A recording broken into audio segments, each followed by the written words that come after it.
திருக்குறுங்குடி நம்பியோட அருளும் ஆங்கிலேய அதிகாரியோட வயிற்று வலியும் இத பத்தி தான் நாம இன்னைக்கு பார்க்க போறோம். திருக்குறுங்குடி அழகிய நம்பியார் கோவில் பக்திக்கும் வரலாற்றுக்கும் பெயர் பெற்றது. இங்க ஒரு சுவாரஸ்யமான சம்பவம் நடந்திருக்கு. 19ஆம் நூற்றாண்டோட தொடக்கத்துல இந்த பகுதியை நிர்வகித்த ஆங்கிலேய அதிகாரி இவர் உள்ளூர் மக்களால கார்மேக்கர் துறை அப்படின்னு அழைக்கப்பட்டாரு. கோவிலோட யானை மற்றும் அதோட பராமரிப்பு செலவுகளை நிறுத்துறதுக்கு உத்தரவு போட்டாரு அவரு. யானைக்கு எதுக்கு இவ்வளவு செலவு, இது தேவையற்றது அப்படின்றதுதான் அவரோட வாதம். உத்தரவு போட்டதுக்கு அன்னைக்கு இரவே அந்த அதிகாரிக்கு கடுமையான வயிற்று வலி ஏற்பட்டதா சொல்லப்படுது.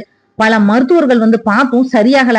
அப்போ அங்க இருந்தவங்க இது நம்பி, அதாவது பெருமாள் கொடுத்த தண்டனை அப்படின்னும் யானையோட வழிபாட்டை நிறுத்த சொன்னதுனால வந்த வினைன்னு சொன்னாங்க. தன்னோட தவற உணர்ந்த அவரு உடனடியா அந்த உத்தரவை திரும்ப பெற்றுக்கொண்டார்.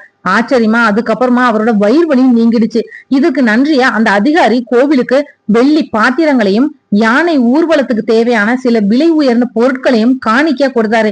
இந்த சம்பவம் இறைவனோட அருளுக்கு மதமும் இனமும் ஒரு தடையே இல்லை அப்படின்றத மறுபடியும் ஒரு முறை நமக்கு நிரூபிக்குது.